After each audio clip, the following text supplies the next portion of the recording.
50여 차례 진행되고 있는데요. 일정을 제가 듣기로는 굉장히 바쁘신데 시간을 허락해 주셔서 정말 감사하다는 인사를 여러분들과 함께 드리고 싶습니다. 따뜻한 박수로 박봉계 의원님 감사한 인사를 드리겠습니다. 네, 고맙습니다. 저희가 관악 바보주막은 노무현 대통령의 유지인 사람 사는 세상을 이어가기 위해서 지역사회와 함께 고민을 하다가 이렇게 우리 정의사회, 정의로운 사회, 그리고 따뜻한 세상을 꿈꾸는 사람들이 십시일반에서 조합원으로 가입해서 협동조합을 이루고 리얼 각계 인사들을 초청해서 지금 50여 차례 대단한 분들을 저희가 모시고 있습니다. 저희가 가진 건 없는데 이렇게 뜻하고 목표하는 바, 지향하는 바가 너무 좋아서 각계 인사들께서 진료자들께서 흔쾌히 일정을 함께 해주시고 계십니다. 먼저 행사 시작하기 전에 아까 안내 말씀드렸지만 원하는 강연 진행을 위해서 핸드폰을 좀 무음으로 좀 바꿔주시고요. 그리고 오늘 이제 저희가 바보주막 TV라고 몇 개월 전부터 저희가 개설해서 실시간으로 지금 중계를 하고 있습니다. 혹시 개인적으로 좀 중계를 하시는 분들이 있다면 양해 말씀을 좀 드립니다. 오늘 관악 바보주막 TV로 동점으로 이렇게 중계되는 행사라서 양해를 해주시면 감사하겠습니다. 먼저 박봉계 의원님을 모시기 전에 양력을 좀 소개해 올리도록 하겠습니다. 연세대 법학과를 의원님께서는 졸업하시고 현재 대전 서구 의뢰 제3국회의원으로 활동 중에 계십니다. 서울, 전주, 대전 지역의 지방법원 판사를 역임하시고 노무현 정부 시절 민정비서관, 법무부 비서관을 역임하셨습니다. 그리고 더불어민주당 수석대변인을 역임을 하셨고요. 현재는 더불어민주당 검찰개혁특별위원회 위원으로 활동 중에 계시고 생활협회 청산위원장을 맡고 계십니다. 오늘 주제인 공수처 반대 무엇이 필요한가? 검찰개혁을 말한다. 박봉계 의원님을 뜨거운 박수로 모시겠습니다.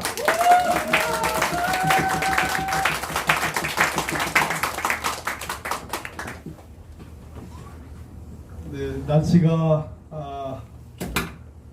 썩 좋지 않은데 참 여기 벽을 보니까 우리 노무현 대통령님 참 표정이 갖가지로 참 다양하시네요, 그죠? 한번 보십시오. 예, 저렇게 머리를 짧게 깎을 때 저때가 대통령 선거가 있던 그 얘기 같습니다.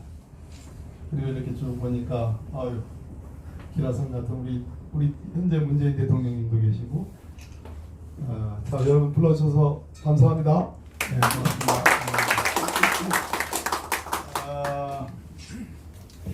1시간 한 30분, 20분 정도 제가 이제 강연은 한 40분 하고 좀 질문이 많이 있으실 것 같아가지고 질문을 받는 걸로 이렇게 하도록 하겠습니다.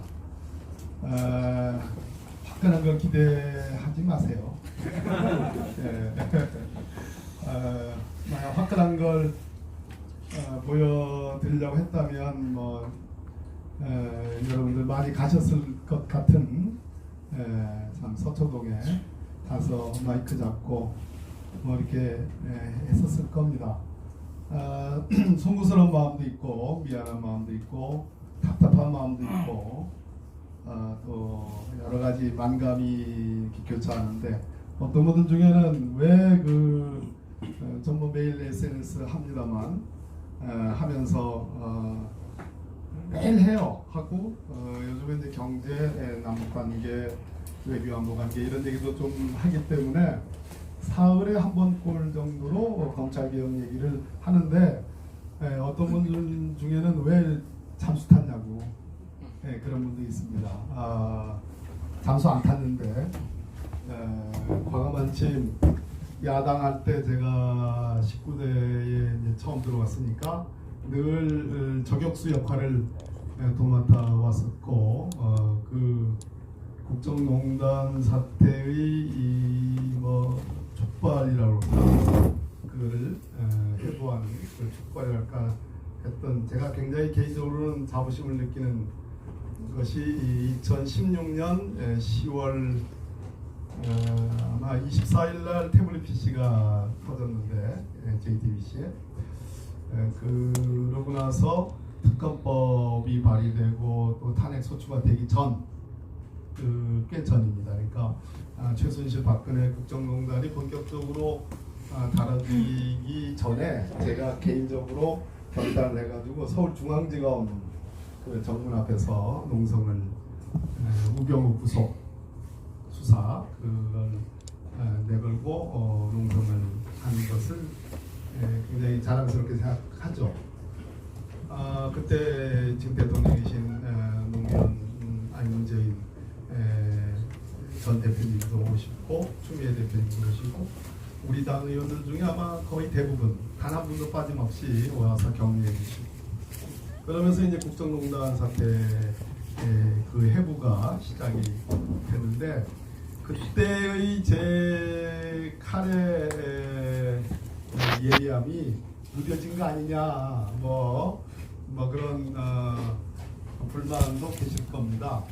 근데 그때는 아시다시피 우리가 정권을 잡고 있지 못하고 뺏겨서 말 그대로 국정농단의 이 수위가 한참 최고조에 달했죠. 10월 24일은 어떤 날이었냐면은 박근혜 대통령이 국회에 와가지고 10시에 대국민 연설을 한 날입니다.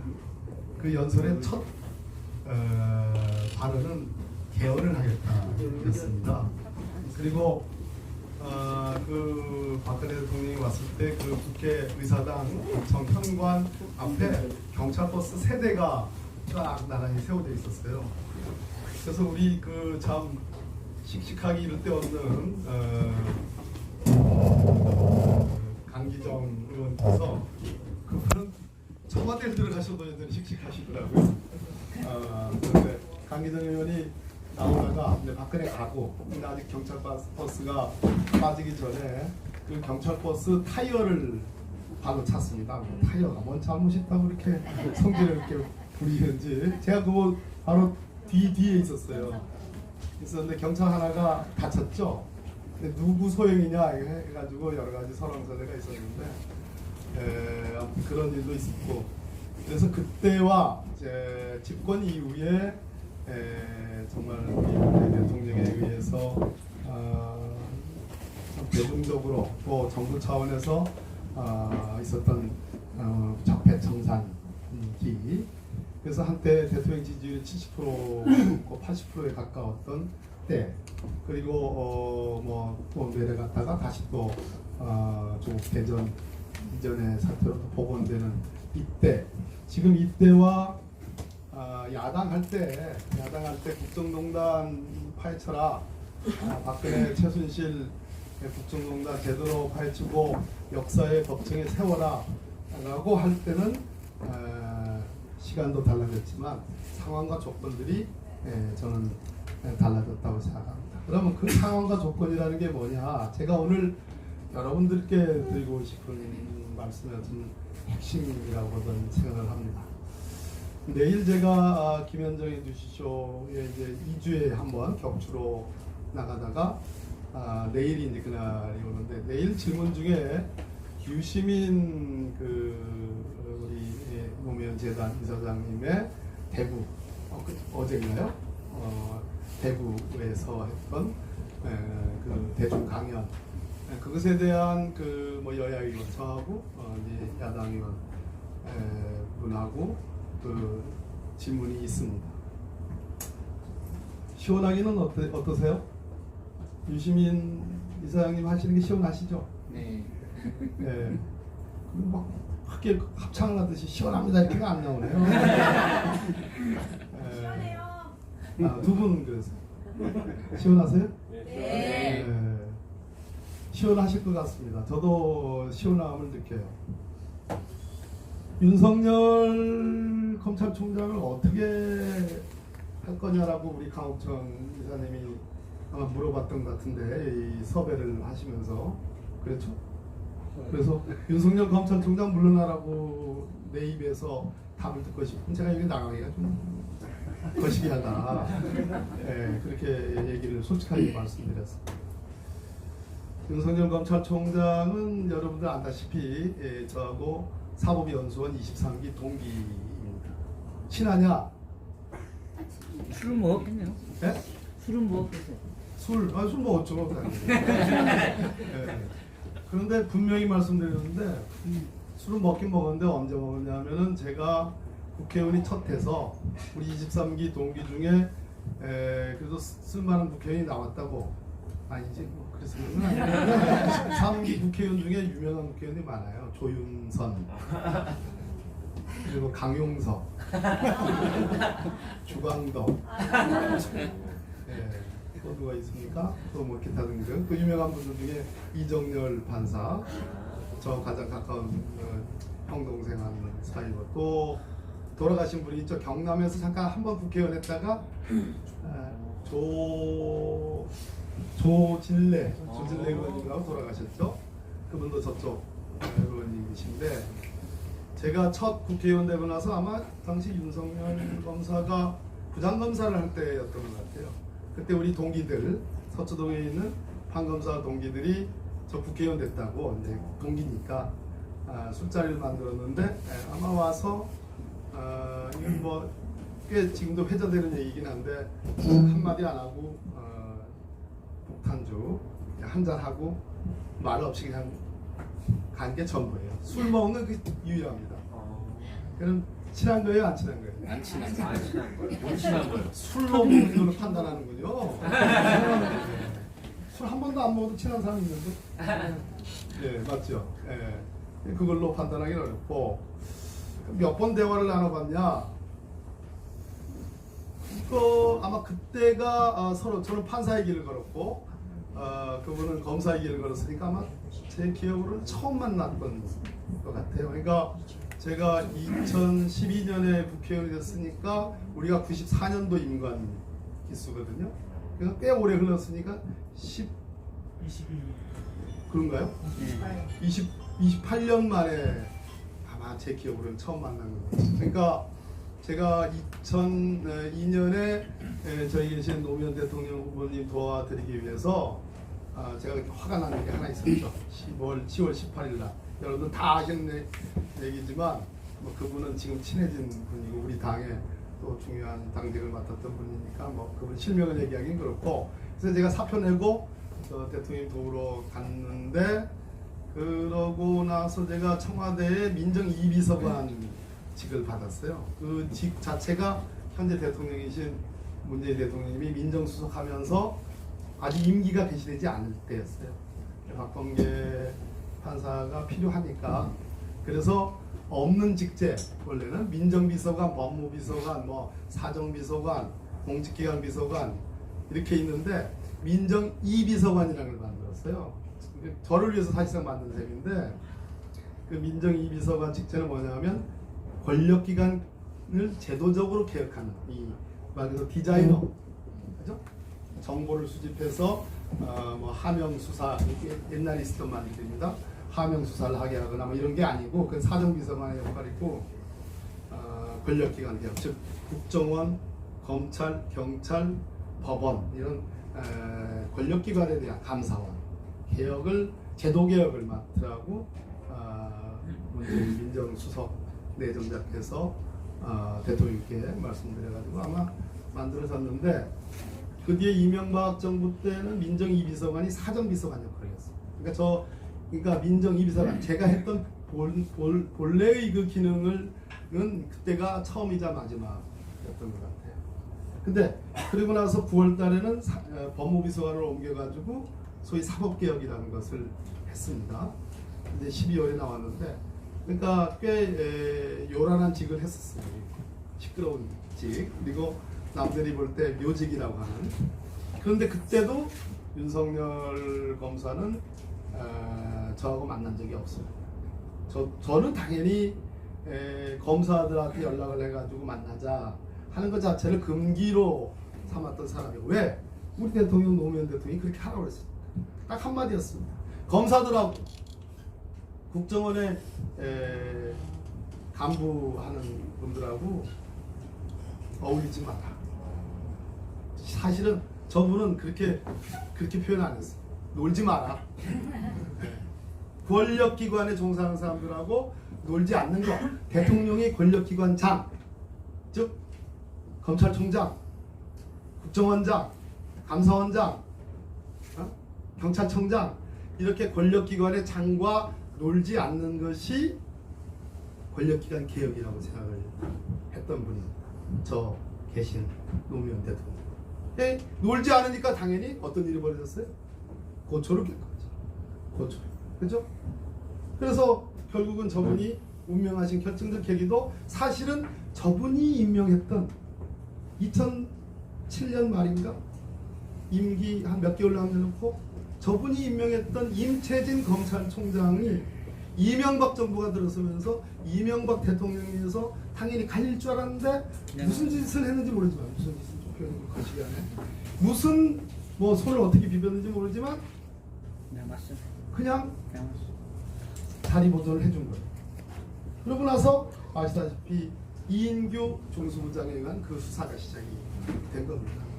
예, 그 놀지 않아서 놀아주지 않아서 나는 우리 대통령께서 어쩔 수 없이 그런 선택을 할 수밖에 없었지 않느냐 하는 그렇게 진단하는 사람입니다. 근데 제가 윤석열 검찰총장한테 놉시다 뭐 아쉬운 게 있습니다. 그 당시 한 특수부장인가 뭐 꽤 중요한 보직을 하고 있었던 것 같은데 총수이과장인가 뭐 그랬습니다.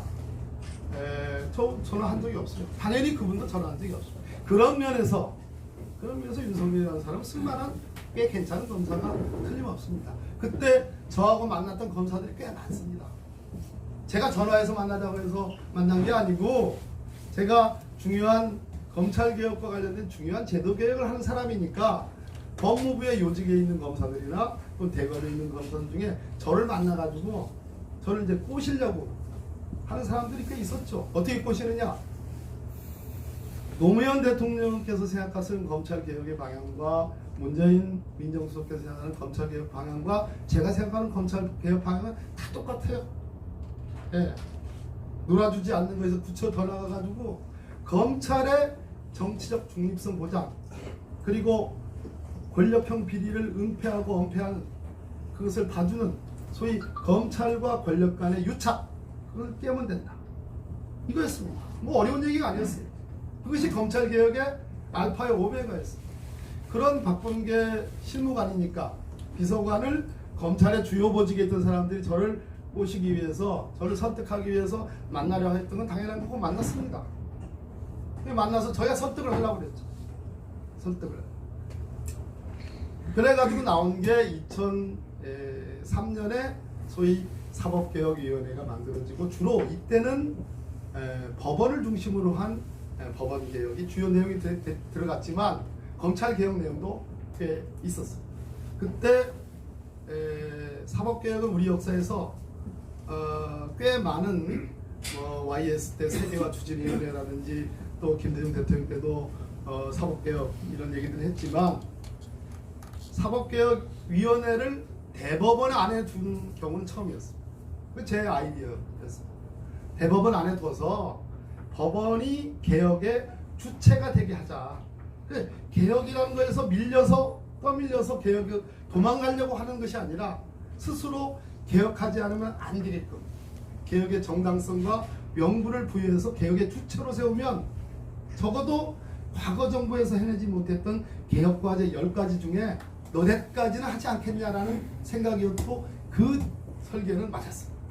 그래서 지금 여러분들이 막 어떨 때는 웃었다 어떨 때는 울었다 냉탕 온탕 왔다 갔다 하는 소위 영장 실질심사제에 의한 영장 전담판사제 뭐 이런 것들 실질심사 또 법원에서 검사가 사법경찰관이 수사한 조서가 중심이 되는 재판이 아니고 법정 안에 가서 그때 가서 비로소 진위 여부를 다투는 소위 공판중심주의 그리고 사법시험만 합격하고 사법연수만 나면 무조건 판사가 되는 게 아니라 일정 정도 경력을 좀 가져야지 판사가 되는 법조 일원화 그리고 뭐 여긴 관악구죠.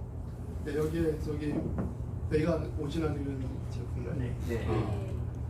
그 양반은 마치 사법시험만 다시 부활하면 세상에 정의가 이루어진다고 생각하는 그런 생각을 갖고 계신데 우리는 그 사법시험이라는 제도가, 저도 사법시험의 소산이고 노무현 대통령님도 사법시험의 소산이고 문재인 대통령님도 사법시험의 소산이지만 이 사법시험으로 이 한 건으로 발탁을 해서 사법연수원이라는 2년 동안에 국가가 월급까지 줘가면서 사법 관료를 양성하는 2년의 시스템, 그 안에서 판사로 나갈 사람은 일부 판사로 나가고 검사로 나갈 사람 일부 나가고 변호사로 나갈 사람 일부 나가는데 어떻든 동조 동거예요. 같은 할아버지 같은 뿌리다. 예, 그죠? 무슨 말씀인지 아시죠? 예, 판사로 갔든 검사로 갔든 변호사로 갔든 다 그나물의 그 밥이다. 예, 이것이 국민들의 비판이었습니다. 동조 동군. 그러다 보니까 소위 전관예우라든지 또는 동기생을 봐준다든지 또는 재판이 휜다든지 수사가 진짜 뱀 꼬리 마냥 유야무야 된다든지 하는 일들이 벌어지는 여러 원인 중에 그것도 한 원인이다라는 그런 생각들을 저분도 하시고 이분도 하시고 저도 한 겁니다. 예, 그래서 노무현 대통령님, 문재인 대통령님의 생각은 로스쿨이 좋겠다. 로스쿨이 좋겠다. 예, 로스쿨이 갖는 여러 가지 부정적인 측면이 있다고 얘기를 하지만 그래도 4년 동안 오로지 법선만을 드립다 파는 인간의 교양과 가치, 인문학의 지향, 인류 보편에 타당한 원리 원칙들, 문명들, 네? 그리고 예술의 귀중함, 과학의 어떤 새로움, 이런 것들을 넓게 배웠던 사람들이 배웠던 그런 기본 지식하에 판검사가 되는 것이 훨씬 좋은 나라가 된다라는 그런 생각을 했던 겁니다. 네. 그러나 로스쿨 제도가 완전하냐? 정말 국민들이 일말의 의혹 없이 소위 스카이 로스쿨 있잖아요. 로스쿨도 초기와 달리 지금은 서울에 있는 스카이, 또 서울에 소재하는 로스쿨, 지방에 소재하는 로스쿨, 지방에서도 다 층위가 다릅니다. 요즘에는 어떤 로스쿨은 최 변호사 시험 합격률이 40%가 채 안 되는 그런 대학도 있습니다. 그러나 어찌됐든 그런 생각들 한 거예요. 예, 했는데 자, 다시 윤석열로 다시 돌아갑니다. 자, 그 정도로의 사이일 뿐입니다. 예. 그런데 나중에 이제 어떤 일이 벌어졌느냐? 아, 윤석열 검사가 우리 정부 때도 세게 칼을 휘두른 때가 있었고 이명박 정부 때도 세게 칼을 휘두른 때도 있었고 예. 박근혜 정부 때도 당연히 세게 칼을 휘두르고 지금도 세게 칼을 휘두르고 있다. 예. 이게 일반 국민들의 보편적인 인식이죠. 근데 언제 제가 윤석열 검사를 동기라는 개념을 넘어서 검사로서 평가를 했느냐? 그것은 정확하게 2014년 박근혜 정부 때 소위 무슨 일이 벌어졌습니까? 국정원 댓글 사건, 원세훈 심리전단에 의한 국정원 댓글 사건이 벌어졌습니다. 그 국정원 댓글 사건을 고발했던 당사자가 누구냐? 접니다. 예, 제가 그 당시 민주당의 법률위원장을 했어요. 그래서 제가 우리 법률위원회의 부위원장 되는 변호사님들 너댓 분, 대여섯 분을 모아가지고 그 중에는 약간 안 했으면 하는 분도 계셨어요. 왜? 2014년이면 여러분 박근혜 임기 2년 차입니다. 아까도 말씀드렸듯이 2016년 10월 24일 태블릿 PC JTBC 8시 뉴스가 태블릿 PC가 터지기 직전까지 박근혜 그날 오전 10시 박근혜의 행차는 박근혜의 말은 정말로 아직도 위세가 등등했어요. 대단했습니다. 그렇으니까 그 국회 앞에다 국회 본청 그 현관 앞에다가 그 경찰버스 3대를 세워놓을 정도였지. 우리는 상상할 수가 없는 거죠. 예. 하물며 2014년도에 박근혜의 위세는 대단했어요. 가는 곳마다 사람들이 구름처럼 몰려들었어요. 그때 그 수사를 한다는 것, 국정원을 고발해가지고 수사를 하게 한다는 것은 정말로 쉽지 않은 결정이었어요. 그래서 우리 변호사님들 중에 뭐 반대까지는 아니지만 그래도 민주당의 법률위원회 부위원장들입니다. 그러나 조금 한번 가려서 합시다. 조금 표현도 좀 부드럽게 합시다. 법률 적용도 조금 이건 너무 심하니까 좀 이렇게 합시다. 그 중에 제일 큰 쟁점이 됐던 것은 뭐냐? 선거법 위반으로 고발하는 거였어요. 무슨 선거법 위반? 대통령 선거법 위반. 예. 2012년도에 우리 후보, 우리 문재인 후보님께서 2.8%인가 뭐 3.2%인가로 졌던 그 대통령 선거의 정당성을 근본적으로 부정하는 그런 의율이었어요. 굉장히 어려웠던 일, 쉽지 않은 일이었어요. 예. 근데 그 수사를 누군가 하더라니까요. 누가 했습니까? 누군가 하더라. 예. 그냥 한 게 아닙니다. 예. 그 국정감사가 벌어졌는데 그날 아침에 윤석열 이 수사팀장은 여주지청장으로 발령이 났어요. 여주지청. 윤석열 수사팀장이 서울중앙지검 고검 국정감사였어요. 윤석열 지청장이 그날 기관 증인으로 출석할 거냐 말 거냐. 이게 초미의 관심사였어요. 네, 10시가 시작되기 딱 10분 전에 그 당시 법사위원회 박영선 의원이었어요. 여기도 왔다 가시는 드디어 윤석열이 나온다. 정말로 나왔어요. 그 앞에 서울중앙지검장, 서울고검장 가까우시 그리고 서울 동서남북의정부까지 지검장과 지청장들은 다 기관장이기 때문에 다 나왔어요. 수십 명이 앉아있는 데서 윤석열 지청장의 증언이 시작됐어요. 증언. 근데 순서대로 하다 보니까 제가 뒷순이었습니다. 뭐 제 자랑하려고 그러는 게 아니라 사실대로 드리는 말씀. 많은 의원님들이 좋은 질문을 해가지고 서울중앙지검장이 그 당시 조영문 중앙지검장이었어요. 결론이 이거였습니다. 국정원을 압수수색해야 되는데 중앙지검장의 사전 승인을 얻느냐 마느냐, 얻고 했느냐 안 얻고 했느냐, 그리고 실제로 압수수색을 했느냐 안 했느냐. 근데 국정원에 대한 압수수색, 국정원에 대한 수사는 반드시 국정원장의 우리 법상 그렇게 돼 있습니다. 통보해야 됩니다. 알려주고 수사해야 되는 거예요. 왜 그러느냐? 뭐 국가 안보를 위해서 이유 때문이라고 하는데 그렇게 되면 국정원장이 바로 수사에 개입해야 하네요. 하게 되죠. 그래가지고 사단이 난 겁니다. 예. 근데 조영곤 당시 서울중앙지검장이 그 압수수색하는 것도 반대했고 기소하는 것도 반대했다라는 그런 비슷한 취지의 그런 증언들이었습니다. 그것이 쭉 내 앞에 계셨던 우리 당의 다른 의원님들 또 반대당의 의원님들이 주로 왈가왈부 했던 사안이에요. 근데 오전이 지나가지고 법사위원 제가 거의 말미 순서가 됐는데 정말로 중요한 거. 그 당시 법무부 장관이 누구냐? 누구였어요? 황교안. 예, 그렇습니다. 황교안입니다. 예, 깜짝 놀랐네. 황교안 법무부 장관. 중앙지검장이 수사를 방해했다는 것이 윤석열 지검장의 오전 내내 증언이었습니다. 그러면 난리가 났죠. 수근수근 거예요. 근데 기자들이 듣고 싶은 거 뭐예요? 현직 법무부 장관이 그래서 거기에 개입을 했다는 얘기냐 안 했다는 얘기냐 이거였어. 이걸 듣고 싶었어요. 꼬다리를 못 단 거예요. 예, 그래서 제가 물어봤죠. 그랬더니 답이 법무부 장관, 황교안 법무부 장관이 무관하지 않다고 생각한다는 답이 딱 나왔습니다. 네. 졸리신 분들은 박수도 좀 치시고.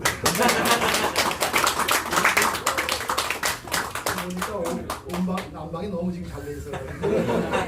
네, 이 엄중한 지금 강연을 하는데 이렇게 따뜻하게 해도 되겠어요? 네, 그렇습니다. 자, 여기서부터 왜 법무부 장관을 그랬을까?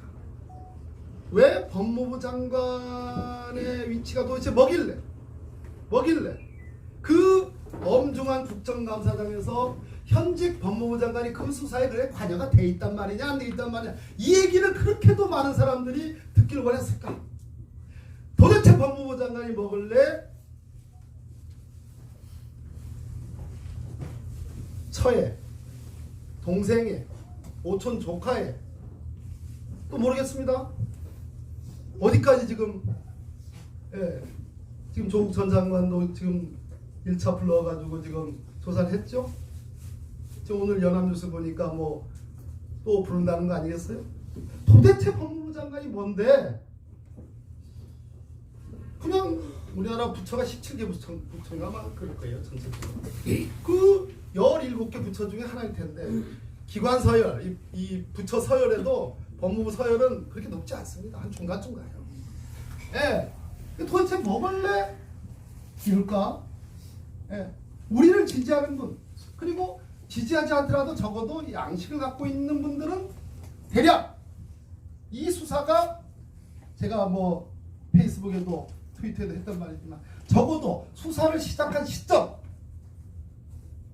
수사를 한 수사단의 규모, 압수수색의 정도와 횟수, 소환의 일정과 소환의 횟수, 이런 걸로 봤을 때 이것은 적어도 제가 보기에는 수사권의 남용이라고 할지는 모르겠으나 과잉 수사다. 전 그 점을 아주 오래전에 수사 초기부터 얘기했습니다. 예. 그 도대체 법무부 장관이 뭔데? 법무부 장관 인사청문과 관련해서 수사가 전격적으로 개시되고 수사가 그 서대른 분에 대한 기소가 개시되고 대충 어느 쯤 가면은 어느 정도 아물겠지. 어느 정도 선에서 조국 법무부 장관이 연말까지 정도에서 검찰 개혁을 세게 하고 어느 정도 좀 국정의 전체적인 뭐랄까요? 조화라 그럴까? 운영이 묘라 그럴까? 뭐 제가 별로 쓰지 않는 표현이긴 하지만 어느 정도 가서는 좀 아물겠지. 근데 아물지 않더라. 끝까지 가는 것 같더라. 이 끝까지 가는 거에 대해서 사람들이, 어떤 사람들은 수사권의 남용이라고 그러고 어떤 사람은 과잉 수사라고 그러고 어떤 사람은 잘하는 수사라고 그러고 어떤 사람은 이것이야말로 원칙에 맞는 수사라고, 이렇게 국민들이 갈기갈기 나눠져 가지고 논쟁을 하고 이쪽 저쪽에 정말로 수백만의 국민들이 나와서, 우리는 나와서 저쪽은 동원돼서 이렇게 지금 몇 달간 지금까지도 싸우고 있는데, 이것이 법무부 장관의 자리와 법무부 장관의 위치와 법무부 장관의 기능과 반대로 있는 검찰개혁, 검찰의 위치와 검찰총장의 지위와 검사들의 수와 검사들이 하는 본분과 역할과 관련이 있지 않고서는 납득하고 해명되기가 어렵다라는 얘기. 그렇지 않은가요? 맞죠? 그래서 그 윤석열 검찰총장이 여주지청장을 할 때 2014년 국정감사에서, 2014년인가 15년인데 국정감사에서 그렇게도 법무부 장관하고 그 수사하고 관련이 있단 말이냐 없단 말이냐 그 말 한마디 물어주는 거를 그렇게 학수고대하던 기자들이 제가 그 말 하니까 정말로 박수를 제가 많이 받았습니다. 네. 제가 처음에 유시민 이렇게 시작이 돼가지고 윤석열 이렇게 얘기를 했어요. 그러면 친하냐 안 친하냐 다시 돌아왔어요. 제가 비서관 할 때 만난 적 없고 통화한 적 없고 그쪽에서 통화해본 적도 없어요. 국회의원 되고 나서 처음으로 만나서 술 한잔한 게 처음입니다. 한잔하고 갔어요. 그런데 그 국정원 댓글 사건 수사를 했다는 이유로 좌천이 되고, 고검으로 가면 일단 너 옷벗으라는 얘기입니다. 좌천입니다. 승진할 일 없다. 근데 한 번도 아니고 대구 고검으로 발령을 애들이 대전 고검으로 발령을 했어요. 대전 고검이 있는 곳은 제 지역구입니다. 그거 웬간하면 전화할만 하죠. 그렇지 않겠습니까? 그 대전 고검지검이 있는 그 자리, 그 장소와 제가 사는 아파트와의 거리는 걸어서 5분도 안 걸립니다. 코앞에 있습니다. 근데 전화 안 와요. 그래서 대구 고검에서 대전 고검으로 발령이 난 그날 제가 딱 보니까 다른 건 몰라도 이 윤석열 검사라는 사람이 성질이 있는 사람이에요. 예, 있는 사람. 그 잘못 딱 보니까 사표 내기 딱 십상. 사표 낼 것 같아. 그 내가 윤석열 형 이렇게 해가지고 사표 내지 말라라는 뭐 제 나름대로 문학적 소양은 없지만 예? 제 나름대로 뭐 이렇게 약간 절절한 그러한 글을 올렸고 당연히 그게 기사화가 많이 됐어. 본인도 받겠죠. 영향을 받았는지 안 받았는지 난 모르겠고요. 예. 그게 윤석열 검사와 저의 인연일 뿐입니다. 그 뒤에 언제 만났냐? 그래서 사표를 어떻든 안 냈어요. 예, 제가 내지 말라고 해서 안 냈는지 어땠는지 모르지만 사표를 안 냈어. 그 대전 고검에 있는데 어떻게 하다 동선이 맞아가지고 제가 먼저 앉았는데 누가 와서 덮어갔는데 윤 검사예요. 예, 윤 검사. 그래가지고 저는 이 하루의 피로를 KTX를 타고 서울로 오거나 서울에서 대전을 갈 때 그 한 1시간 남짓 그때 적어도 20분은 자야 되거든요. 그걸로 하루의 피로를 풀어요. 근데 그날은 단 1분도 못 잤어요. 제가 말을 해서 그런 게 아니라 그분이 1시간 내내 떠들었어요. 예, 그 얘기는 제가 언젠간 먼 훗날 하게 돼요. 근데 정말로 하고 싶었던 얘기를 많이 합니다. 뭐 그게 일선 수사 현실과 관련된 그런 게 아니고, 예, 정말로 이 검찰에 관한 얘기들, 예, 또 과거 총장 하시다가 뭐, 예, 고용을 치르셨던 뭐 그런 분들 얘기, 또 이런저런 검찰에 관한 얘기, 예, 이런 얘기들을 많이 했어요. 그래서 제가 느낀 이 양반은 한이 많이 이렇게 쌓여. 근데 다시 돌아가면 사법연수원 때 어떤 일이 벌어졌냐면 저는 사법연수원 23기 연수지 편집장이었어요. 예, 그러니까 약간 운동권 뭐 이쪽 뭐 언저리에 있는 사람이었죠. 근데 제 3차 사법파동이 벌어졌어요. 그러면 3차 사법파동이라는 것은 서울중앙지방법원에 있는 판사들, 단독 판사들이 들고 일어나는 게 보통입니다. 예, 들고 일어나면 대법원장이 바뀌어요. 예. 그 우리 사법연수생들 사이에서 3차 사법파동이 시작됐으니까 우리가 좀 도와주자. 예. 우리가 젊은 사법연수생이 이 의기탱천해서 한번 의기롭게 한번 일어나자 해가지고 막 사법연수생 사이에서 막 이렇게 막 여론이 분분하고 뭐 저를 비롯해서 몇몇 사람들이 좀 선동을 하기 시작을 했습니다. 그랬더니 사법연수원 23기 회장이 누구냐면 모든 기수, 그 기수의 최고령자가 회장이 되는 겁니다. 지금 돌아가셨는데 그분이 그 간부들을 다 소집을 했어요. 간부는 1반부터 6반까지 있어요. 6반까지. 1반부터 6반 6개 반의 반장들, 제일 나이 많으신 선배들이죠. 그리고 저처럼 뭐 이렇게 사법연수원 편집장, 무슨 학회장, 학회장들은 조금 진보적인 회의를 하는데 그 우리가 저는 서명파동 서명해야 된다 이런 입장이었어. 그랬더니 윤석열 연수생이 그 이제 성격이 그래. 야, 그거 뭐하러 하냐? 야, 그거 뭐 한다고 그 소용이 있냐? 뭐 아무튼 그런 취지의 그 말을 했던 것 같아요. 그 무슨 얘기냐? 보수적인 분이었어. 예, 보수적인. 그 내가 형 그런 소리 하지 마. 내가 톡하고 싸웠었어. 본인이 기억을 하는지 안 기억하는지 모릅니다. 지금 이거 말하는 것이 인연의 전부고 갑니다.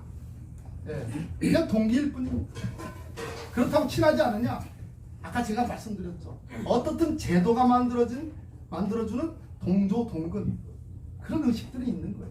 그것이 갖고 있는 뭐 긍정적인 측면도 있었는지 모르지만 적어도 우리가 노무현 대통령님, 문재인 대통령 또 저가 실무자로서 우리가 로스쿨이라는 제도를 만든 근본적인 기저에는 사법관료 시스템은 곤란하다. 네, 그것이 사법개혁과 정의와 공평과 진실을 밝히는 이 사법 절차에는 친하지 않을 것이다. 그런 생각이 있는. 자, 요 근래 기사를 보니까 장관직이 비어있는 지금 김호수 법무부 차관이 장관직은 대행을 하고 있습니다. 크게 두 가지 쟁점이 있는 것 같아요. 하나는 검찰이 법무부 장관에게 사건에 대해서 사건 보고를 해야 되느냐, 안 해야 되느냐, 하면 어느 정도 해야 되느냐, 사전에 해야 되느냐, 사후에 해야 되느냐, 단계별로 해야 되느냐, 사건 보고에 관한 얘기들입니다. 들으셨죠? 예. 마치 사전 보고를 하면 죄를 짓는 것처럼 그런 기사 보셨죠? 예. 예, 주로 조선일보에 주로 많이 나오죠. 두 번째, 전국의 41곳 직접 수사부서를 없애냐, 대폭 축소하느냐 들어보셨죠? 이거와 관련된 논란이 있다고 보신 거 기억나시죠? 자, 다시 법무부 장관이 어떤 자리냐로 돌아가는 문제. 여러분, 우리 헌법에는 검사가 딱 한 군데 나옵니다. 검사. 어떤 게 나오냐? 대체로 판사, 대통령, 한번 거꾸로 얘기합시다. 대통령, 대법원장, 헌법재판소장, 국회의장, 국회의원, 감사원장 이렇게 나옵니다. 네. 이 모든 것은 당의 직, 대통령직, 국회의장직, 국회의원직, 판사의직, 대법원장직, 당의 직분을 하는 그 지위에 있는 사람들이 가져야 될 국가에 대한 의무와 국민에 대한 의무, 그리고 절대로 법치행정의 범위를 넘어서지 않는 국민의 기본권을 보장하고, 그리고 법이 허용하는 직분 내에서 자신들의 임무를 수행해라. 대신 그런 헌법적인 권능을 수여받는 중요한 자리이기 때문에 대신 신분상의 보장을 해주는 그런 조항들입니다. 무슨 말씀인지 아시겠습니까? 일반 공무원들, 우리나라 공무원들 100만 명이라고 합니다. 공무원들 역시 헌법에 나옵니다. 공무원의 신분보장이라는 조항과 함께 공무원은 정치적 중립과 함께 신분보장을 받습니다. 예, 특별한 파면에 의하지 않고는 그 직에서 해임되지 않는 그런 신분보장을 받습니다. 검사가 나옵니다. 그럼 검사에게 그러한 신분보장이 있느냐? 있지 않습니다. 검사가 나오는 조항은 사람은 구속하는 경우라도 어떠한 경우 검사가 청구해서 판사가 발부한 영장만에 의해서 구속된다라는 규정이 나옵니다. 이것이 유일한 겁니다. 검사에 관한 시간이 꽤 많이 갔죠? 4시 50분 됐어요. 예. 검사의 클라이막스로 가는데 그렇게 거기서 검사에 관한 신분보장 조항이 아니라는 겁니다. 무슨 말씀인지 아시겠습니까? 네. 검사는 과거에 프랑스 대혁명이나 전 세계 시민혁명이 벌어질 때 경찰에 의해서 니즈는 네가 알렸다라는 규문주의 방식으로 무조건 잡아다가 고문해가지고 촉쳐가지고 자백을 시키고 그 자백에 기해가지고 특별한 보강법칙, 즉 특별한 보강 증거 없이 자백하면 무조건 판사가 유죄로 두드려가지고 사형을 시키고 감금하고 징역형을 보내고 그랬습니다. 그래서 그 유명한 프랑스 대혁명이 일어났던 결정적인 원인은 법관도 믿을 수 없다. 법관도 믿을 수가 없다. 예, 그겁니다. 법관 귀족에 대한 반동이 프랑스 대혁명 중에 제가 보기에는 거의 절반 이상입니다. 여러분 아시죠? 그 누굽니까? 장발장이라는 영화 아시지 않습니까? 예? 그게 뭡니까? 불과 빵 몇 조각 훔쳤다고 그래가지고 19년형을 받은 일 아닙니까? 19년 동안 하나도 감형되지 않고 하루도 안 빼놓고 다 수용됐다가 다시 또 석방되는 그 사건을 다룬 것이 장발장입니다. 예. 그래서 만들어진 제도가 뭐냐? 검사라는 제도입니다. 중간에 수사를 과거의 사법경찰이, 과거의 경찰이 인신을 탄압하고 일방적으로 니즈는 네가 알렸다라는 감금과 고문과 일방적인 인권 탄압에 의해서 억지로 받는 자백과 오로지 그 자백에 기한 재판의 중간자적인 입장에서 인권을 보호하는 보호관, 절차를 지키게 하는 집행관의 역할을 검사로 하여금 하게 한다는 것이 바로 검사제도의 시작입니다. 그럼 대한민국 법제는 어떻게 되느냐? 마찬가지입니다. 마찬가지. 근데 검사가 아시다시피 우리 역사에서 언제나 인권의 보호자였습니까? 언제나 공익의 대표자였습니까? 아니요. 언제나 국민 전체를 대변했습니까? 아니요. 지금 제가 말씀드린 이 표현들은 다 법전에 나오는 얘기입니다. 검사는 공익의 대표자라고 검찰청법에 되어 있습니다. 제가 보기에는 공익의 대표자로서의 검사가 다 모든 검사들을 다 폄하하지 맙시다. 그러나 적어도 큰 줄기 있어서 지금 검찰개혁에 우리 국민들 대부분이 심지어 자유한국당을 지지하는 사람들조차도 검찰개혁이 필요하다고 해요. 자유한국당조차도 검찰개혁이 필요하다고 해요. 오랫동안 검사를 했던 권성동 의원도 검찰개혁이 필요하다고 해요. 그렇지 않습니까? 예. 왜 그런 일이 벌어졌을까요? 공익의 대표자였다면 객관 의무와 진실 의무와 인권을 보호하는 인권의 정말 보호관으로서의 검사의 지위에 충실했더라면 그런 일이 벌어졌겠습니까? 그렇지 않다는 거죠. 예. 즉 우리나라 검사는 정말 말 그대로 무소불위의 권한을 집중해서 갖고 있는 전 세계 어느 나라도 이러한 입법례를 갖고 있지 못하는 그러한 전지전능의 강력한 권한을 갖고 있습니다. 수사권, 경찰에 대한 수사 지휘권, 지휘감독이라고 표현되어 있습니다. 지휘감독, 예, 기소권, 그리고 공소유지권, 그리고 최종적으로 형이 확정되면 그것을 집행하는 집행권, 이 5가지를 다 갖고 있습니다. 심지어 대통령의 권한인 사면복권, 특별사면, 일반사면, 이 사면복권도 사실 밑그림과 거의 제가 법무비서관에서 제가 잘 압니다. 예, 이 밑그림을 어디서 그려봅니까? 법무부에서 그려봅니다. 법무부 검사들이 그려봅니다.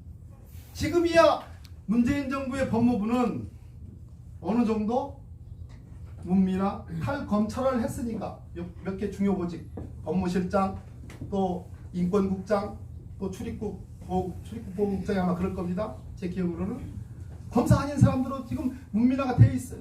그렇지만 여전히 검찰국장이 제일 세요. 검사 출신. 예. 그러면 사면복권도 실상 대통령의 권한이긴 하지만 그 밑그림은 검사가 하는 거예요. 이런 정도의 엄청난 권한을 갖고 있는 한국의 법제에서 유일하게 권한을 많이 갖고 있으면 어떤 일이 벌어집니까? 인권유리. 독재를 합니다. 권한이 집중되면 남용을 하는 거 아니겠습니까? 맞죠? 네. 돈 없는데 돈 쓸 수 있어요? 예, 돈이 있어야 돈을 쓰는 겁니다.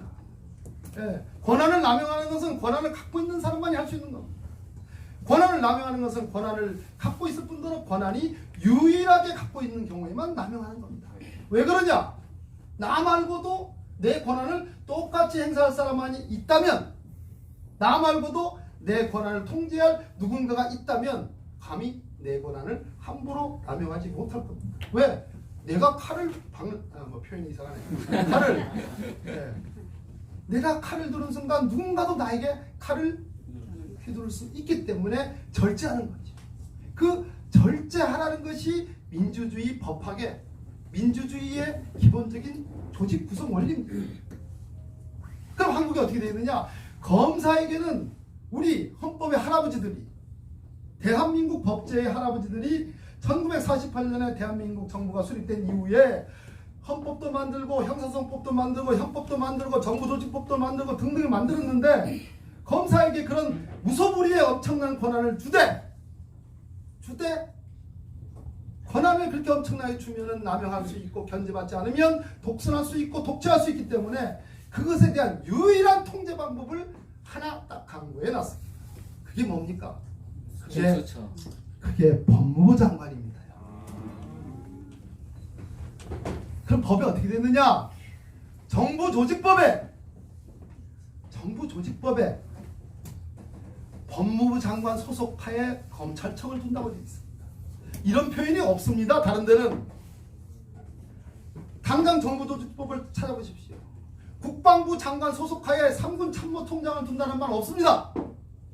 국방부 장관 소속하에 합참의장을 둔다는 말 없습니다. 우리나라의 군정 군령은 군정과 군령으로 나눕니다. 이렇게 되면 길어지는데 군정과 군령은 군정이라는 것은 군인들에 대한 장군까지 포함해서 인사 행정하는 걸 군정이라 하고 군령이라 하면 유사시에 전쟁과 같은 유사시에 지휘 계통을 봐가지고 전쟁 행위에 관한 지휘 명령을 하는 것이 군령입니다. 군정은 누가 갖고 있느냐? 각군 참모총장들이 갖고 있습니다. 군령은 누구냐?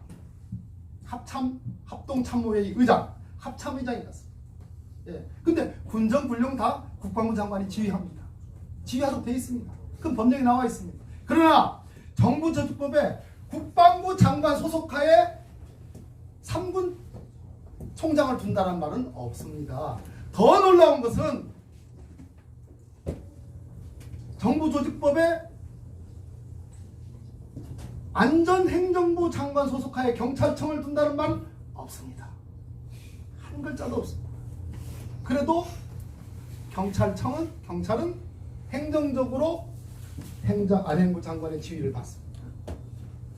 자, 정부조직법에 법무부 장관이라고 되어 있습니다. 법무부라고 안 되어 있습니다. 법무부 장관 소속하에 검찰청을 둔다. 뭘 하기 위해서? 검찰 사무를 통할하기 위해서. 아시겠습니까? 네. 자, 그 정부조직법입니다. 그러면 검찰청법에는 어떻게 되느냐? 검찰청법에는 법무부 장관은 검찰을 감독하여, 감독이라는 표현을 씁니다.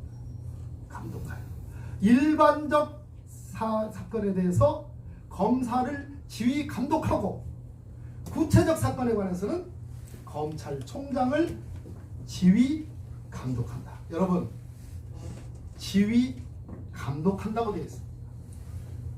그게 우리나라 법무부 장관의 법률상의 지휘입니다. 예? 기억해 주실래요? 네. 지휘 감독이라고. 자, 마지막 질문이 있다가 받도록 하겠습니다. 여러분, 검찰이 하는 사무의 제1은 수사입니다. 수사만이 전부는 아니죠. 아까 5가지 권한이 있다고 그랬죠. 제1은 수사입니다. 수사권입니다. 그런데 수사에 관해서 정치적 중립성과 수사의 독립성이란 말을 씁니다. 정치적 중립성과 수사의 독립성.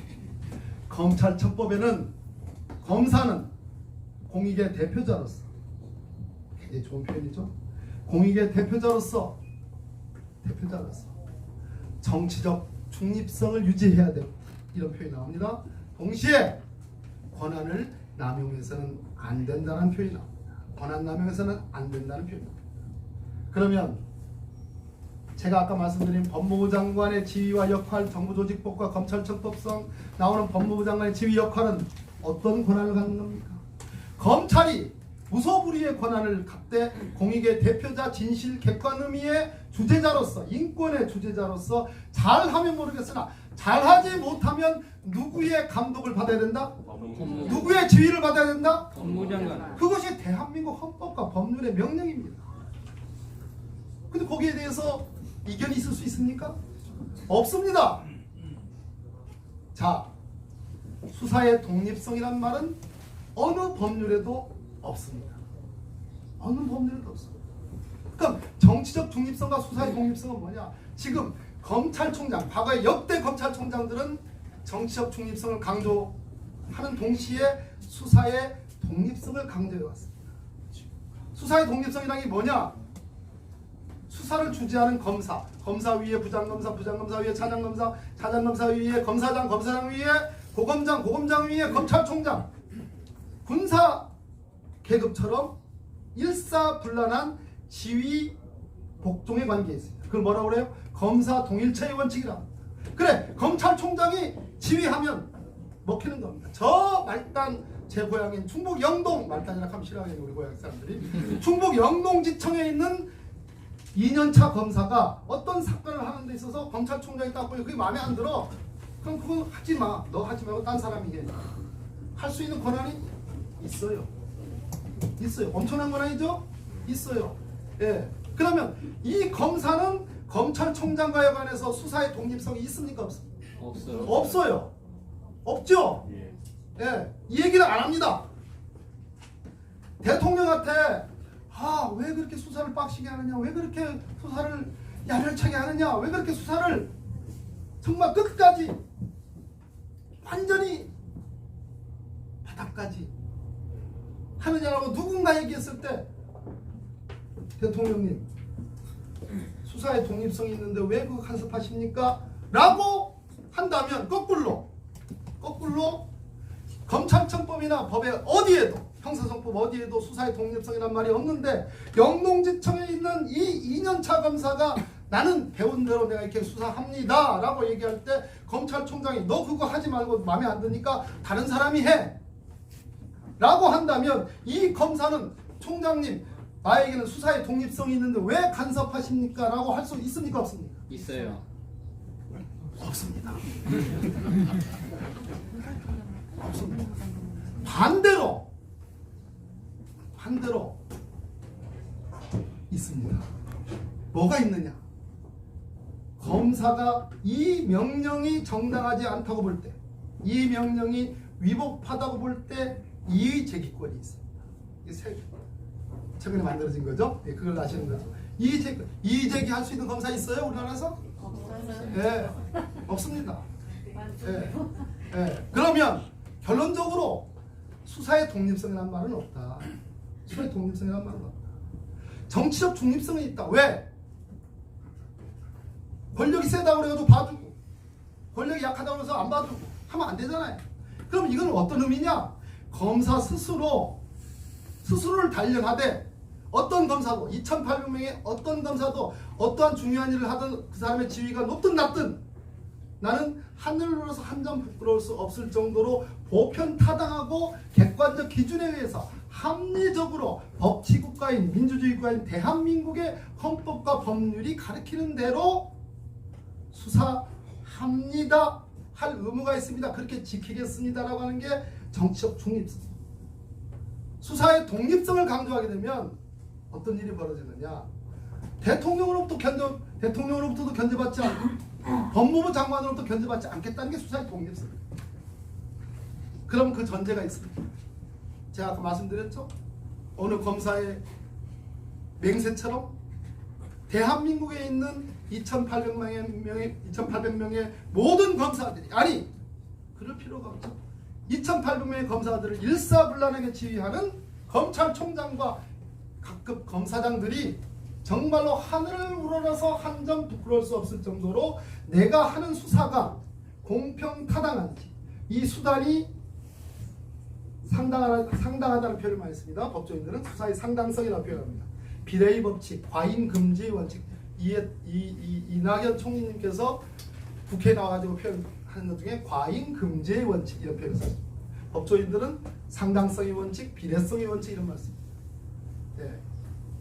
그렇게만 한다면 누가 간섭을 하겠습니까? 네, 바로 그겁니다. 그래서 제가 보기에는 과거의 정치적 중립성, 수사의 독립성 많이 한 얘기입니다. 그러나 적어도 지난 석 달간의 이 정말 일어났던 일들을 보면 대통령께서 말씀하신 대로 정치적 중립성이라는 부분은 권력의 관점에서 대통령 권력 또 대통령 주위에 우리 여당의 그것이 권력이라 한다면 권력의 관점에서는 적어도 간섭과 개입하지 않았습니다. 그러면 반대로 아까 말씀드렸듯이 스스로 행하고 있는 여러 가지 수사의 단서와 수사의 기초와 수사의 계시와 수사의 수단과 방법과 그리고 수사받지 않는 사람들과의 형평성 이런 것을 고려할 때 과연 수사가 절차적으로 정의에 입각한 건지는 검사들 스스로가 언제나 판단해야 되고 언제나 돌이켜봐야 되고 만약 그것이 아닐 때 마지막 법률적, 합법적, 합헌적 규제 수단이 뭐다? 법무부 장관의 지휘 감독권이다. 그것이 헌법과 법률에 의해서 보장되는 것이다. 그럼에도 불구하고 법무부 장관에 의한 지휘 감독이 만약 정치적 중립성, 수사의 독립성이 아닙니다. 그 수사의 독립성이란 말은 사실은 말이 안 되는 표현입니다.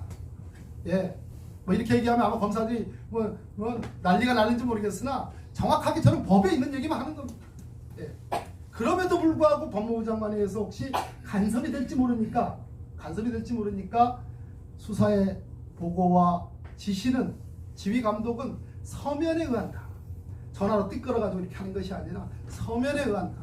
또 그것도 못 믿어가지고 우리는 그러한 지휘 감독도 완전히 벗어나 있는 공수처를 하겠다는 겁니다. 공수처를 하겠다. 공수처장을 포함해서 공수처의 어느 검사도 법무부 장관이 지휘할 수 있습니까? 그런 법안은 없습니다, 여러분. 그러니까 공수처 무서워서 못한다. 공수처 안 한다 안 하는 것은 제가 보기에는 무서워서 못한다. 뭔가 캥기는 게 있어서 못한다. 앞으로 캥길 짓 많이 하겠다는 얘기밖에 안 들려요. 어떠한 지휘 감독도 없는데, 어떠한 지휘 감독도 없는데 지금 제가 계속 말씀드린 겁니다. 검찰은 2,800명의 검사를 간접적으로 총장을 통해서 아니면 총장한테 직접 법무부 장관이 지휘 감독할 수 있습니다. 그 지휘 감독의 아주 아름다운 면, 가치적인 측면은 제가 말씀드렸습니다. 왜 그것이 필요한지는. 근데 그것도 못 믿었다고 하니 그러면 완전히 대통령과 법무부 장관의 지휘 감독에서 완전히 독립되어 있는 공수처조차라도 하겠다라는 것이 우리 정부 20년 동안 노무현 대통령님, 문재인 대통령님, 우리 정부가 말하는 공수처 제도인데 그것을 가지고 저쪽에서 안 하겠다고 하니 그것은 정말로 언어 도단이고 뭐가 무서워서 못하느냐라고 되묻지 않을 수밖에 없다. 이런 말씀 드리면서 뭐 대충 정리를 좀 하도록 하겠습니다. 예, 고맙습니다.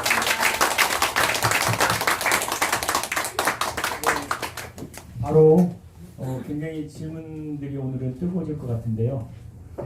한 네다섯 분만 질의응답을 좀 하도록 하겠습니다. 여기 우리 김원식 선생님. 제가 5시 반은 일어나야 되거든요. 지금 몇 시죠? 10분. 네, 간단히 질문 좀 드릴게요. 검사장 직선제, 미국하고 우리하고는 물론 상황이 다르지만은 검사장 직선제에 대해서 어떻게 생각하시고, 그 다음에 공수처 관련 또 이런저런 그 국회에서 그 제대로 된 민생 법안 하나 제대로 통과가 된 게 없는데, 제가 하려고 하는 얘기는 국민 발안이나 국민 소환이나 뭐 이런 류의 직접민주제에 대해서 우리 박 의원님 개인적으로 어떻게 생각하시는지. 있어야 민주주의가. 응? 아니 국민의 주인이니까 당연히 바람제가 있어야죠. 대리인들이 못하면 국민이 뒤쫓겨야지. 그게 민주주의 아니. 시간 관계상 의사진행 발행을 상관없어요. 그게 나라의 준에서 권리죠. 기본권입니다. 네. 기본권. 저는 저 검사장 직선제를 반대했었습니다. 반대했었어요. 이유는 우리가 지금 착각하는 게 있는데요. 여러분, 선거가 부정이 아니라면 그래도 뽑힌 대통령이 최고입니다. 대통령을 여당이든 야당이든 국민들이 대통령의 민주적 정당성을 의심하면 민주주의 토대가 저는 무너진다고 생각합니다. 네. 그래서 선출된 권력이라는 표현을 많이 썼잖아요. 국회의원은 선출된 권력입니다. 국회의원 수 늘리는 거 다 반대하시죠? 아니, 네. 저는 찬성합니다. 그런데 여러 가지 특권 이런 것이 좀 많은 비판을 받아서 그렇지, 그것만 줄여나간다면 우리 손으로 뽑은 우리의 대표자가 많이 있다는 것은 그만큼 국민적인 편익, 이익으로 돌아오는 틀림없습니다. 그건 아주 통계가 극명해. 지금 17만 명당 한 명이죠. 우리나라 너무 많아요. 너무. 그런데 검사장을, 즉 수사를 하는 사람을 직선제로 뽑는다라는 것은 행정작용 중에, 여러분, 행정작용 중에 수사만이 있는 게 아닙니다. 가장 대표적인 행정작용이 돈을 걷어가지고, 그죠? 조세 수입을 얻어서 그것을 기재부가 쭉 나눠주면서 각 부처로 쭉 내려가고 지방자치단체로 쭉 퍼지죠. 집행되죠. 이게 제일 중요한 행정작용이죠. 재정작용이라고 하는 거. 그거 말고도 마찬가지입니까? 수사만 있는 게 아니죠. 복지행정 뭐 등등 많죠. 국방행정도 완전한 행정들이고, 여러 가지 많습니다. 예? 문화 행정도 많고요. 예술 행정 많죠. 그죠? 그리고 뭐 표현의 자유와 관련된 언론과 관련된 행정 작용들 많습니다. 그런데 수사작용이라는 것이 행정작용 중에 좋으냐 나쁘냐라고 얘기하기는 어렵지만 그것을 왜 아까 제가 말씀드렸듯이 전 세계 어떤 민주주의 국가도 헌법의 수사작용을 규정한 나라는 없습니다. 모든 행정작용은 반드시 법에 따라야 된다는 것이 법치행정의 원리예요. 왜 법에 따라야 되냐? 법에 안 따르고 지멋대로 돈 나눠주고 지멋대로 세금 걷고 지멋대로 징집하고 지멋대로 뭐 수사하고 지멋대로 재판하고 했기 때문에 과거에 인간이 국민이 기본권이 침해됐다는 겁니다. 그래서 법을 따르라. 행정작용은 그래서 권한을 주는 게 아니라 의무를 지어주는 게 원칙인 겁니다. 그거 잘한다고 힘을 복돋아 주는 게 아니고 힘을 빼는 것이 기본적인 전 세계 자유민주주의 국가 헌법의 원리예요. 끊임없이 통제를 해야 돼요. 끊임없이 규제를 해야 돼. 국민들이 창업을 한다, 가게를 한다, 기업을 한다, 장사를 한다 하면 끊임없이 규제를 풀어주는 게 좋지만 거꾸로 모든 권력작용은 하나라도 더 고리를 만들어 놓는 것이 국민들에게는 도움이 된다 안 된다. 철저 이것은 지난 18세기 이후로 전 세계 시민혁명 이후로 철칙입니다. 무슨 말씀인지 아시겠습니까? 그 유시민 이사장이야. 누구도 다 구속될 수 있다 이런 표현을 썼는데 조금 과했어요 표현은. 그러니까 또 하태경이라는 친구가 이렇게 반박하고 그러는데 그러나 어찌됐든 권력작용 그 중에 중요한 수사작용이 헌법적 영역까지 올라가가지고 성역화되고 누구도 타치할 수 없는 정도로 올라가는 것은 여러분 빈대 잡기 위해서 조사상한 태우는 격이 될 수도 있다. 근데 수사작용을 하는 검사장을 국민의 직선제로 뽑는다. 일경 시원하고 국민들이 언제든지 소환해서 너 잘못하면 아웃이야. 국민 소환 발언 찬성합니다. 국민 소환 발언 다 찬성하는데 언제든지 할 수 있을 것 같지만 세상이 그렇지 않아요. 정파로 갈리기 때문에. 정파로 갈리기 때문에. 그래서 그러나 직접 민주주의는 이제 더 꽃을 피워야 되겠어요. 더 꽃을 피워야 돼요. 그래서 우리가 광장의 민주주의가 중요합니다. 그 광장에서 우리가 지난 촛불혁명 때 했듯이 정말로 뜨거운 논쟁을 하고 아주 이성적인 기운을 만들고 힘을 만들어서 무언가 이뤄내는 그런 직접 민주주의는 필요하다고 봅니다.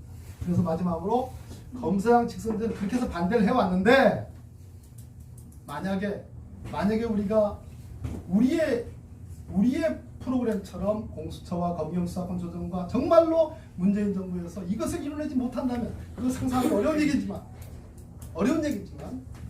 어쩌면 검사장 직선제도 한번 고려해볼 만한 때도 된 것 같다는 생각은 요즘에 뿔따구가 나와서 그런 생각을 해요. 그러나 이론적으로는 민주적 정당성을 갖는 국민의 대표는 제가 보기에는 대통령제에서는 대통령 한 분과 국회의원들 정도면은 되지 않을까 하는 생각이 드는데 그렇습니다.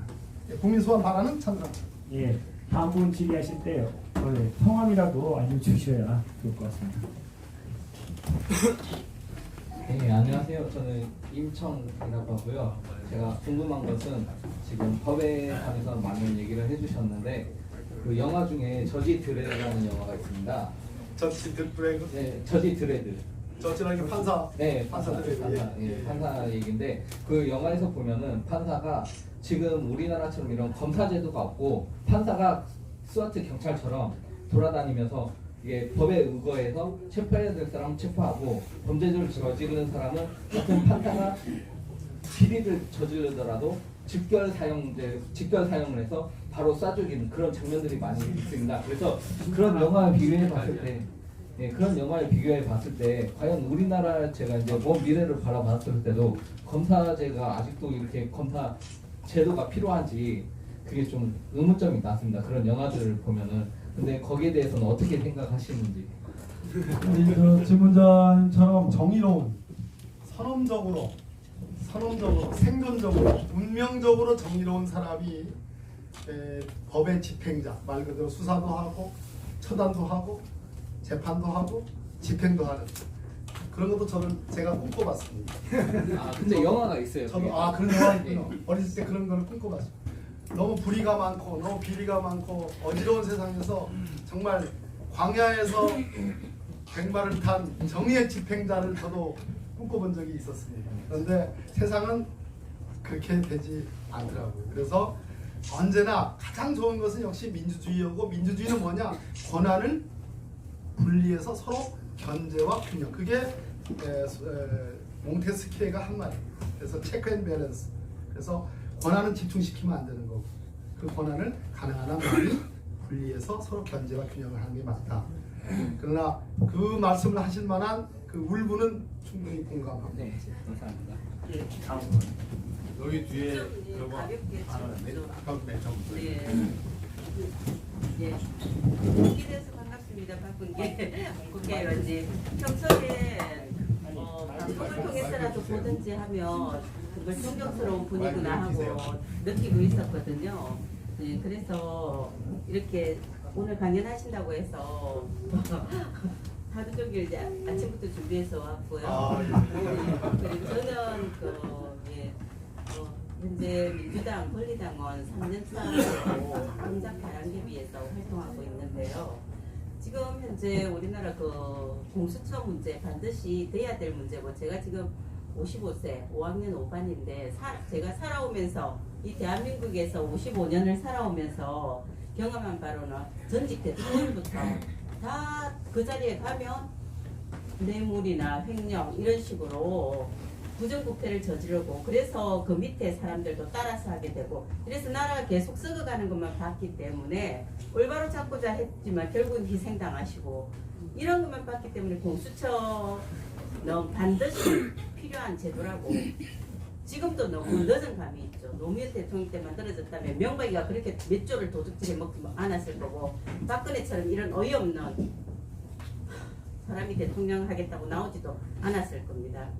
그 지금 공수처 설치가 늦은 감도 있지만 이건 반드시 통과되어야 하는 거고요.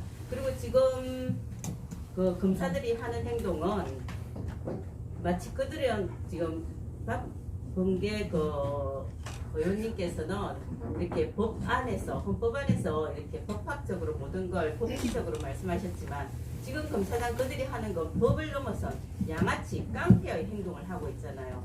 이미 그들은 제가 어릴 때 여고 시절에 이미 주위에서 들은 말로도 검사를 하면 재벌이 된다더라.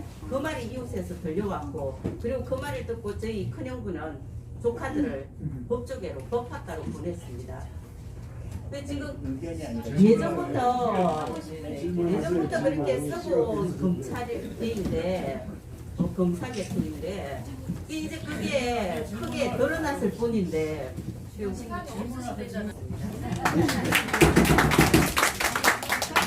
공산주의가 무성 뿌리 달린 게 아니라 지금은 자유한국당이 뿌리 달린 것 같아요.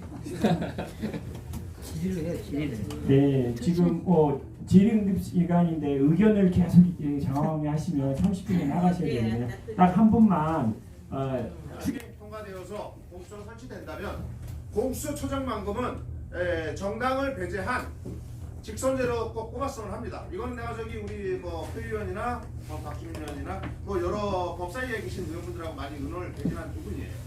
근데 이거는 정당을 배제하고 지금의 구조로 해서 공수처장 뽑는다면 굉장히 소란스럽고 말이 나는 겁니다.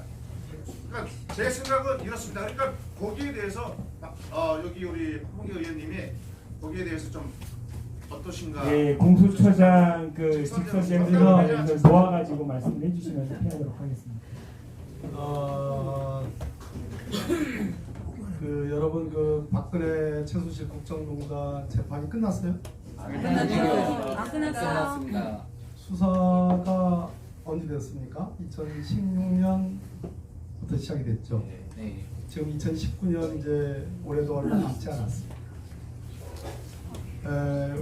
제가 법률가스럽게 이렇게 말씀을 쭉 드려왔습니다. 그런데 그게 재미가 있었으면 더 좋았겠다는 생각을 가져봅니다.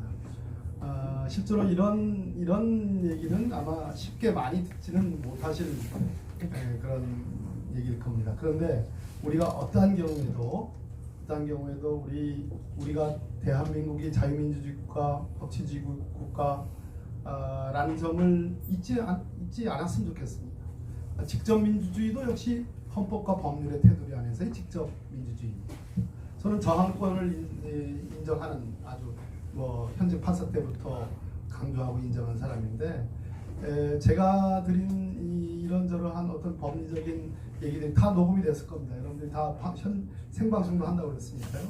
저 나름대로 공부하고 저 나름대로 바보주먹이라는 이 멋진 협동조합을 만들어서 오랫동안 이렇게 좋은 분들 모셔서 토론도 하고 강연도 듣고 여러분들끼리 또 얘기도 하는 이런 수준 높은 민주시민들 앞에서 제가 꼭 드리고 싶었던 얘기들을 오늘 드린 겁니다. 그 중에 중요한 거, 헌법이 절대로 수사작용이라는 행정작용에 무슨 특별한 권한을 부여하고 있지 않다는 거. 수사가 성역이 아니라는 거. 예. 비리를 척결한다. 당연히 비리 척결해야 됩니다. 그 중에 특히 권력형 비리는 더 엄단해야 돼요. 엄단해야 돼요. 그런데 여러분, 그러한 행정작용, 전체 행정작용 중에 제가 보기에는 100분의 1일 겁니다. 100분의 1. 그럼 나머지 행정작용, 대한민국은 그럼 맨날 비리만 발생하고 맨날 비리 척결만 있는 나라냐? 여러분 그거 아닙니다. 여러분 그거 절대 아닙니다.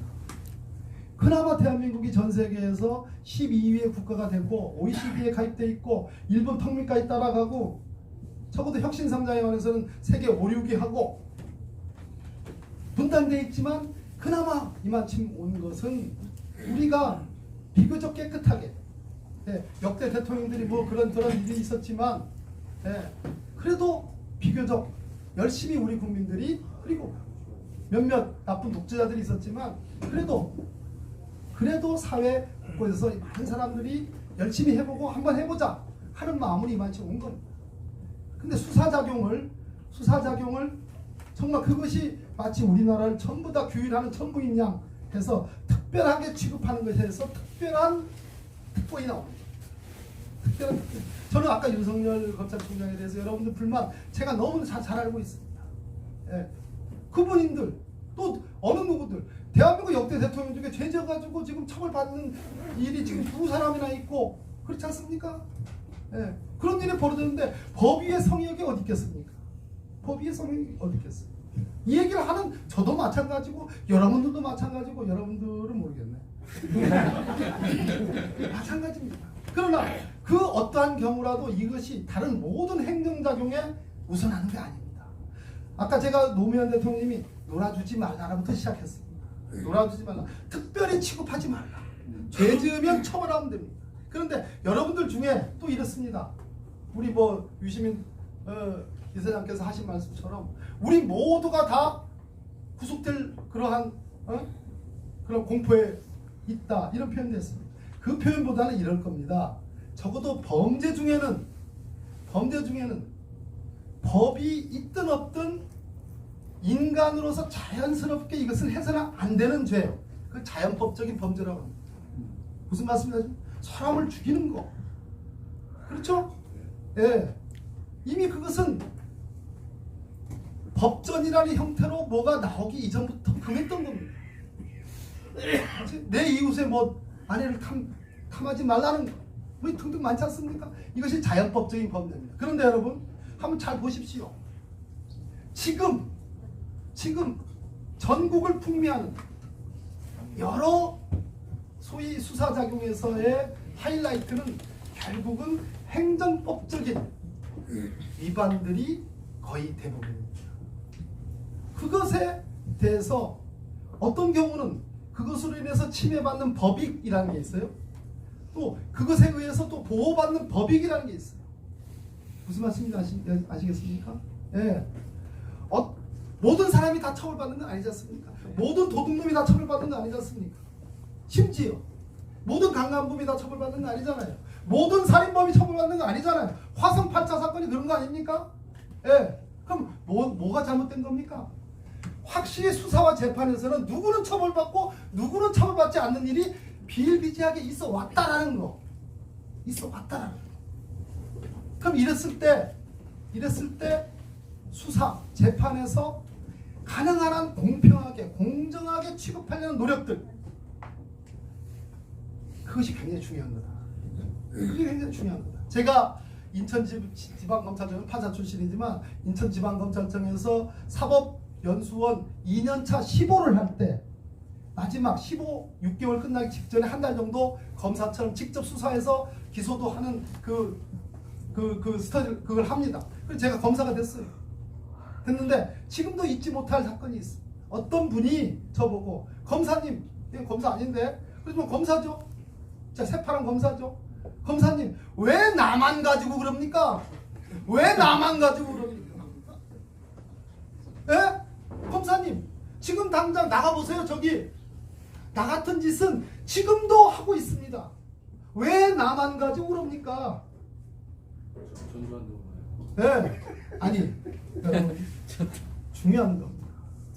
그랬을 때 우리 국민들이 지금 용납하지 못하는 것은 완전히 모든 범죄가 씨가 말리도록 다 척결해라. 여러분 그런 사회 원해요? 아니요. 불가능합니다. 그런 사회는 소위 빅브라더라고 그래가지고 인공지능과 컴퓨터와 그리고 빅데이터를 가지고 모든 국민들을 일거수일투족 다 감시하면 범죄는 없어집니다. 그게 아니라요.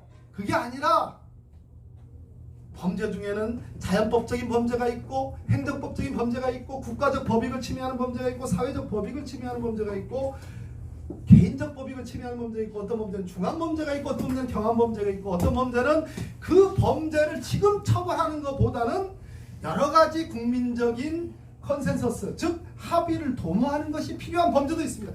대표적인 게 타다입니다. 타다. 여러분 그래서 제가 말하는 유시민 이사장님의 말씀은 비교적 들을만하고 납득 있는 시원한 말이긴 하지만 범죄를 구분하고 가까이 경우를 다 고려해서